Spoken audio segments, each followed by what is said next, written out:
Welcome to Dignity. Today we are having with us one of the great personalities in Sri Lanka and the co-founder and the director of the Creative Software, Mr. Sushena Ranatunga. How you are doing, sir? I'm good, thank you. And tell me, how was the back in the day? How was the school life of your previous? Well, I am from Ratnapura, closer to the area that we are having a university. I studied at St. Aloysius College.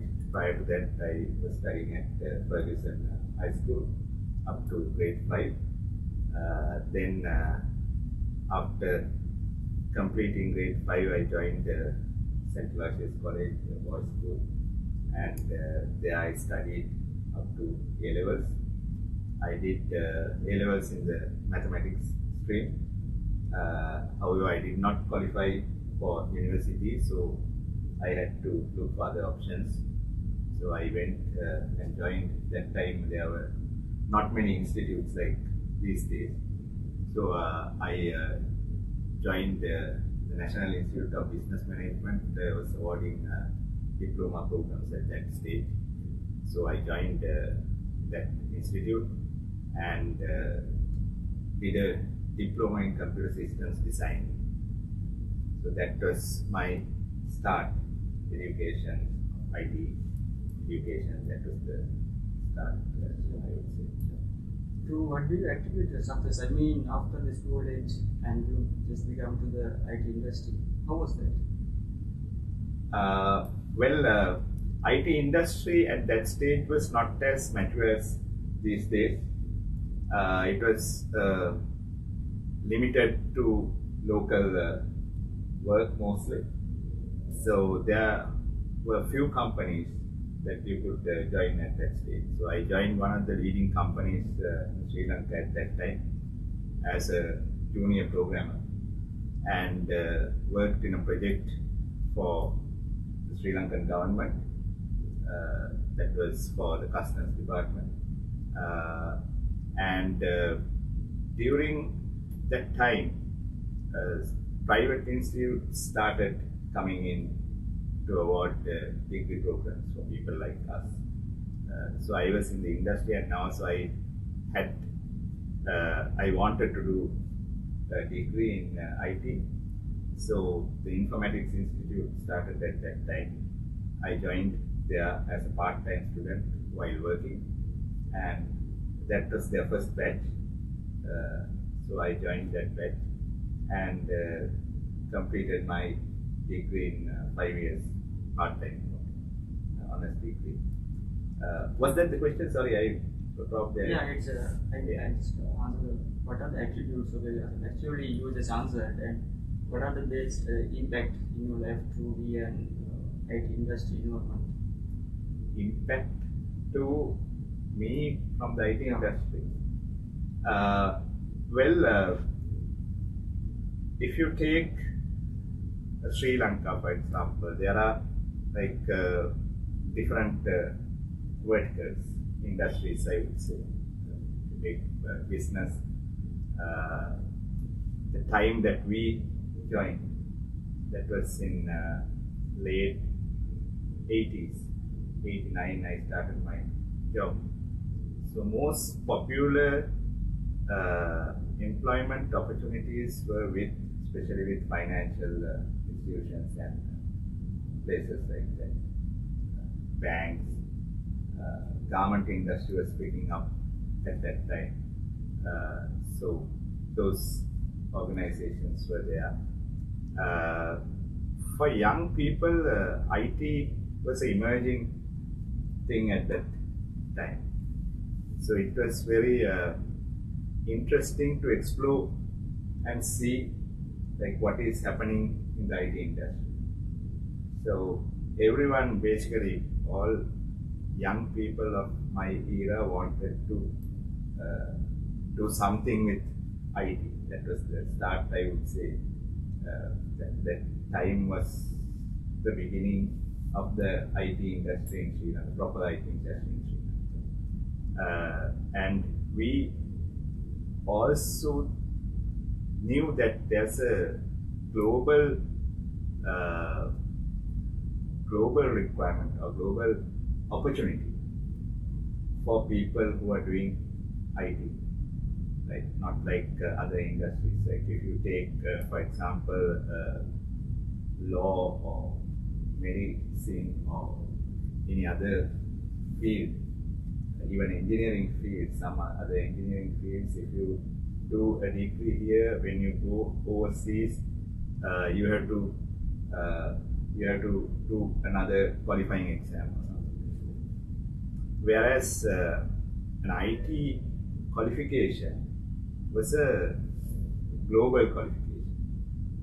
Like if you get IT degree or something like that, tomorrow you can go to any country and start working. You don't need to do, like if you take a lawyer, for example, or an accountant, if you go to another country, a developed country or some place, they will have to do some kind of qualifying exam. Whereas IT graduate can go anywhere and start from next day, and the opportunities were enormous. Like a lot of opportunities were there. So that was a very encouraging attribute, I would say, in the IT industry for young people here that time as well as now. So that is one of the very influencing attribute, I would say, the IT industry had in my life. So, and as a co-founder, how you just looking back the journey of a creative software? Yeah. From the implementations. Yes. Actually, it is like this. I started my career, as I mentioned, in 1989 as a programmer. Since then, I worked in a leading IT company in Sri Lanka for 10 years at a stretch. So I was doing my degree studies, undergraduate studies during that time. After completing my undergraduate studies, that organization sent me overseas a few times and for long spells. So I worked in places like Singapore, Germany, and places like that. Germany, I spent a lot of time learning new technologies and things like that. Came back, and in late 90s was a time that the internet was like booming. Internet related e-commerce businesses were booming at that time. So I also wanted to start something in that area, because I specialized my studies and work at that time based on internet technologies. So I got an opportunity with a person, investor from US. So with him, initially I started a company, a very small company with 2 people in '99. So that was the beginning of creative software as well. Right? So it was a kind of a risk as well, because I had a very stable job at that time with about 10 years experience, with a degree in IT. Organization I worked was also doing pretty well. But I thought that is the time to look for the opportunities as well. So that worked, I would say, really well since then. Yeah. Then another question, as a co-founder, how is just looking back the society and how they just looking back starting a new company rather than working under someone else or someone else's company? How was that co-founder experience? I mean, how the society just looking back the situation? Yes, when you start any kind of business, it is challenging. It is not easy to start a business, right? So, as I mentioned before, it was a risk, but risks also, like there are times that you can take in life. right? So you have to take the risk at the right time. So I think I did my calculations right. 99 was the year that I got married and didn't have many commitments at that time. So I thought if I stay longer, it will be difficult for me to take such decisions or risks. So I took that decision at that time, and it is, for any entrepreneur, it is not easy.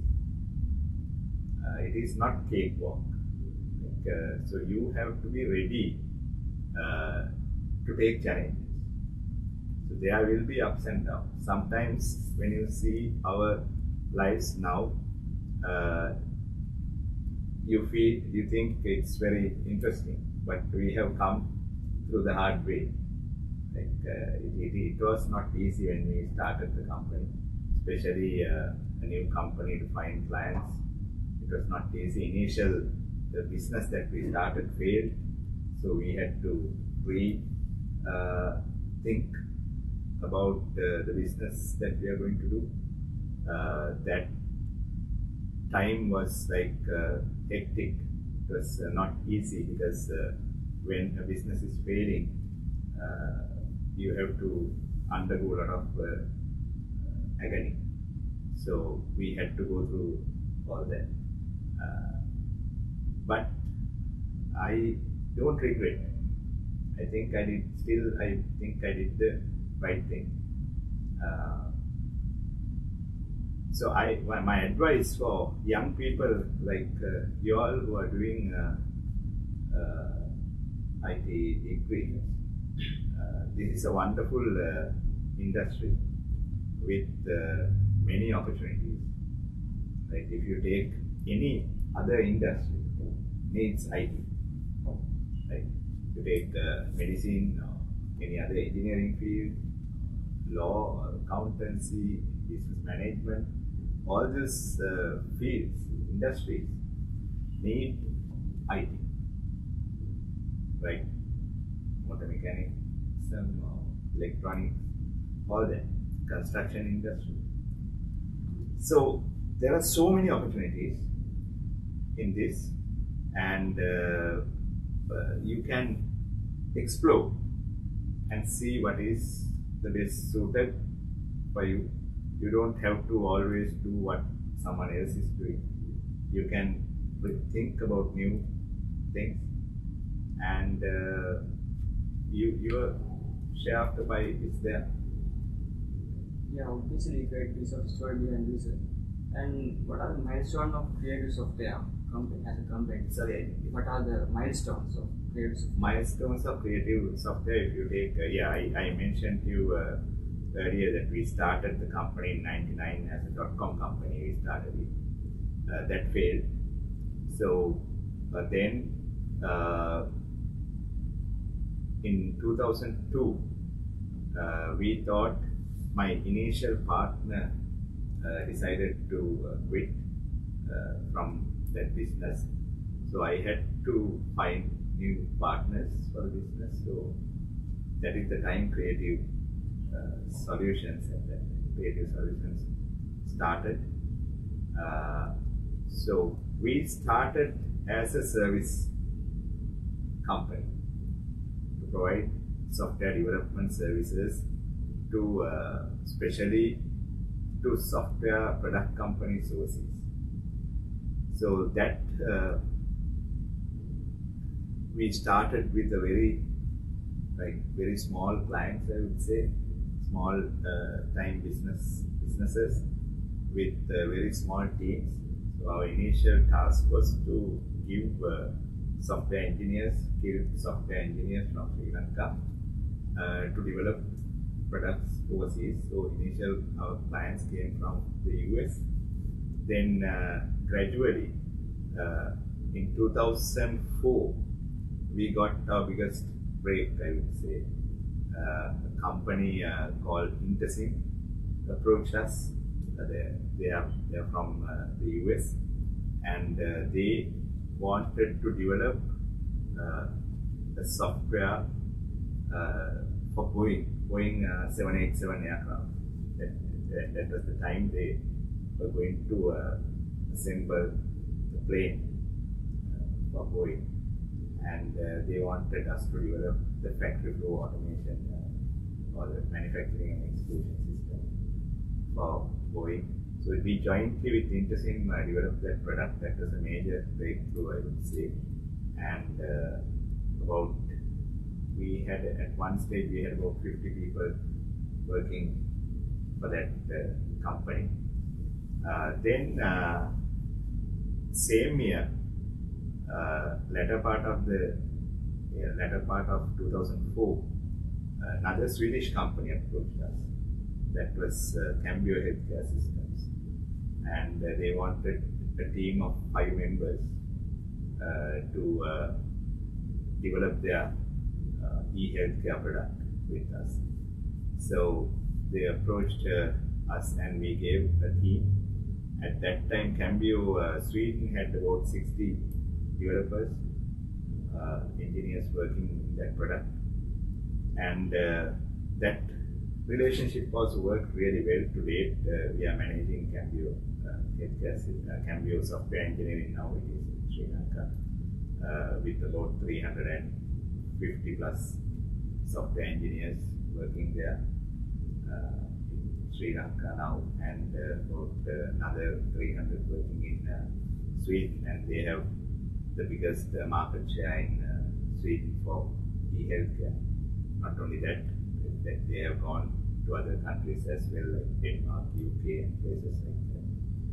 So that was a major milestone for us to start operation with Cambio. And in 2007, another very interesting thing happened. A search engine company called Fast Search came to us and wanted to have a development team here, offshore development team here, and they were into enterprise search. And the same year, that company was acquired by Microsoft for $1.3 billion. So we thought that was the end of our relationship. However, that is not what happened. Microsoft wanted to start an offshore development center with us. So it was a major achievement for us, because we were the only company in Sri Lanka that was doing research and development work for Microsoft. That is the largest software company in the world. So it was a major opportunity for creative software to build a relationship like that. So we built that product with them till 2013.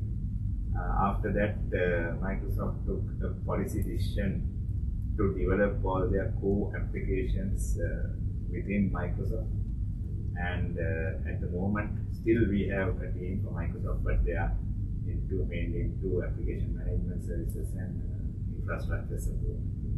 So that was a great opportunity for us to start a relationship like that, and that was a big milestone in our company. So likewise, time to time, we added many different clients locally and internationally to our company. So we are now working with some local companies, like leading local companies like Dialog Telecom, Sri Lanka Telecom, John Keys Holdings, Hatton National Bank, Mars Holdings, places like that. We are working very closely. On top of that, we are working with about another 20-25 foreign companies, especially in the Scandinavian region. So those are the main milestones, and we started our own product with another partner for e-learning in 2015, if I'm not mistaken. So that was also major milestone. I think this is the backstory of changing its name creative solution into creative software. Yeah, that was actually, there was no major reason to change the name. But what happened was like our office was located down Engineerimg, a very popular road in Colombo. And a lot of people used to see, not from the IT industry, like a lot of travelers down the road used to see our display sign there, and they used to think that we are mostly into design kind of advertising kind of work, and people sometimes walked in to see whether we are into advertising or design, because it was creative solutions. So they never thought it was a software company. So we thought better if we position ourselves as a software company with our name itself. So that is why we changed the name from Creative Solutions to Creative Software. But we wanted to maintain our identity, our trademark, and all that. So we slightly changed one word in the trademark. Somehow strange, like story about the name.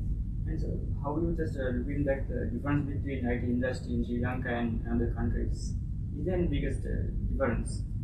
Yes, I think we are far behind when it comes to other developed countries, especially the healthcare sector and places, industries like that. Not only that, even the government to many organizations are not even closer to other countries today, except I think banks.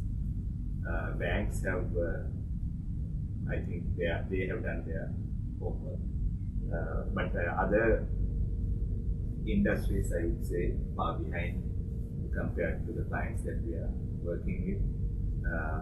So, and also like entrepreneurship in IT is lacking in Sri Lanka. So that is something that I highlight whenever I get an opportunity to talk to young people like you all from universities and places like that. Because if you take most of the clients that we work with today are people like you all. After their graduation or whatever the studies that they have done, they have started their own software products. So if you take Cambio, for example, two people, two gents who started the company, just after their graduation, they have developed the product. One of their fathers was a doctor, so for his clinic, they have developed a small application, and now about 70% of the hospitals and clinics in Sweden uses that system, and 360 plus people working in Sri Lanka. And it's a $1 billion company, right? And Fast Search was a PhD project of a person called John Levy, and he sold that for $1.3 billion to Microsoft. So these are things that we don't see in Sri Lanka. We have our clients mostly come from Scandinavian countries. So Sweden, if you take, is a country with a population of 10 million. Less, it's about half the population of Sri Lanka. But see the amount of brand names they have, right? Global brand names. Do we have any global brand names? No. Just brand name is Google and Infrared and Benz and the side BMW. No, those are brand names of other countries that we use here. But my question is, like, do we have local brand names? Local brand names that internationally renowned. Or BMW also do. Yeah, but the thing is like I am not going to put any product down or anything like that. What I see is like when I say a global brand name, I'm comparing to something like the brand names that you mentioned, like Mercedes, Volkswagen, Volvo, right? Skype, WhatsApp, like those are global brand names. I'm not putting any local product down or anything like that. Of course, we have to admire the local products, trying to get into the world. But what I say is, when I say a global brand name, it's like Coca-Cola. Even a small child will know, right? Do we have brand names like that? Like if someone go to United States and ask, okay, some name, kid should know that name, right? Unfortunately, we don't have, right? Okay, we have certain products trying to get into global markets like Dilma, right? And things like that, Sparsalon, for example. So things like that are getting in there slowly, even WSO too, in the software industry. But we don't have, unfortunately, at the moment. We do have certain brands, but we don't have global brands. What I say is like in Sweden, if you take, Volvo is from Sweden. Scania is from Sweden. Scania, they are into heavy vehicle manufacturing. Skype originated from Sweden. Spotify started from Sweden. Right? SKF, bearing, originated from Sweden. Tetra Pak is from Sweden. Right? Likewise, if you list, there will be about 1,000 brands globally known in a country like that. So why don't we have it?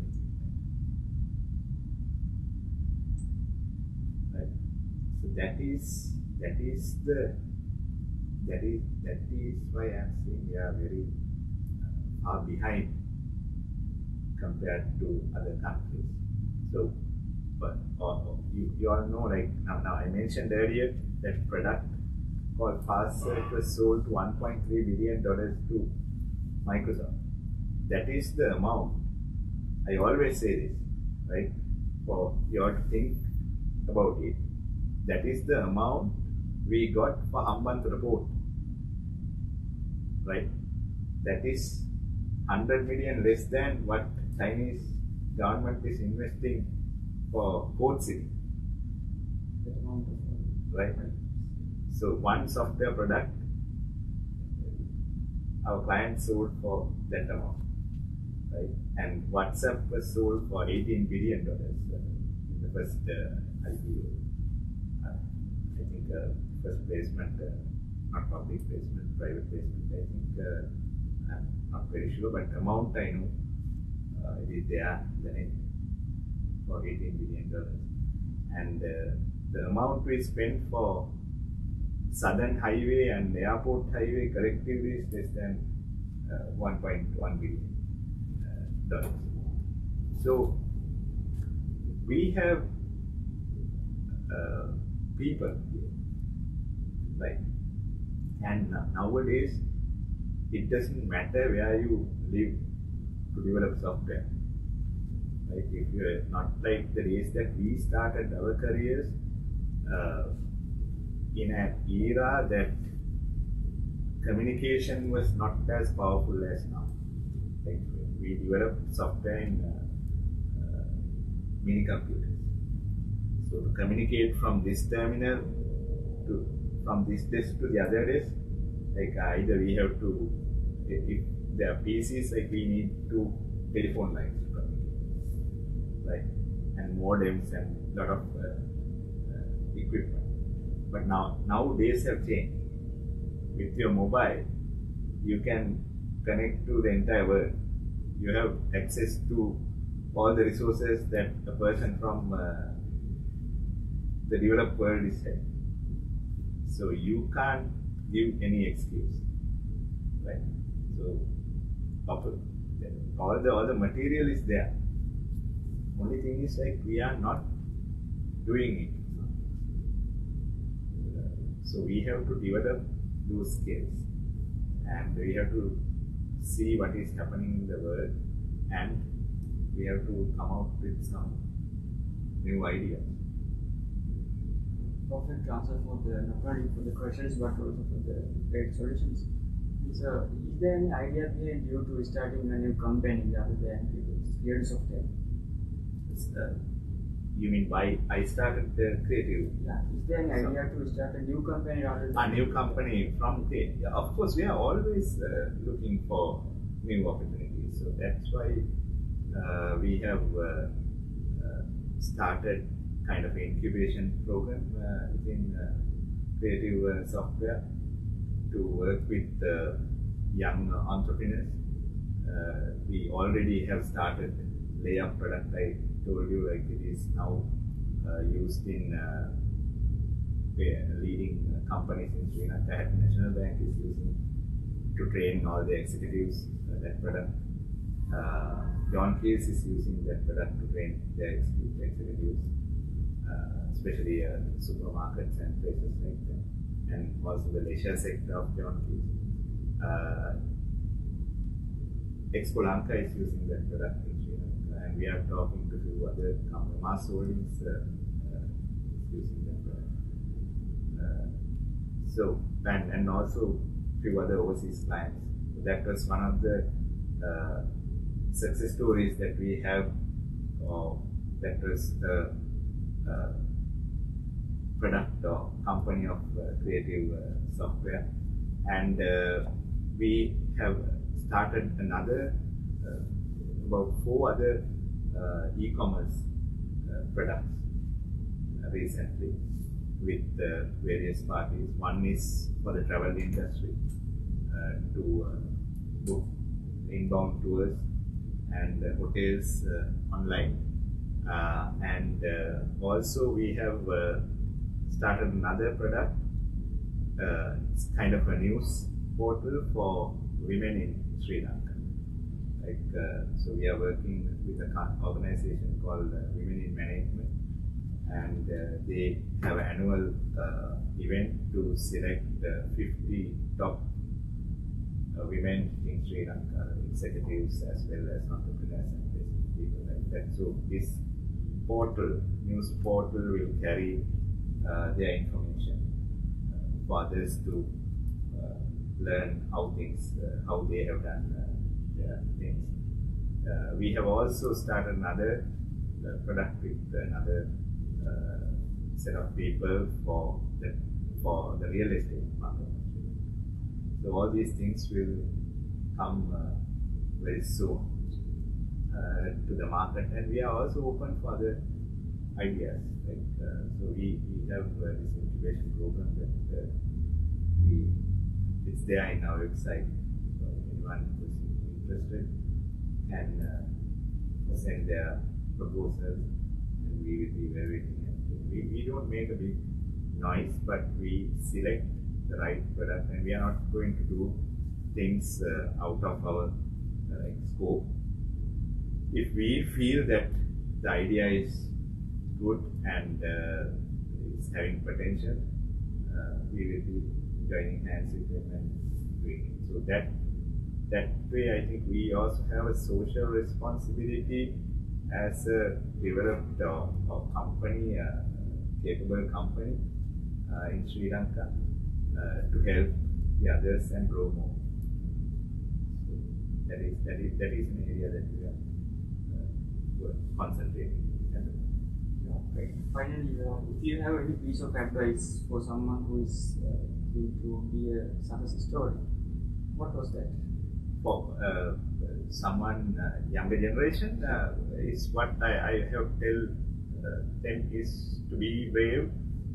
Don't feel backward or think that these things are not for us. What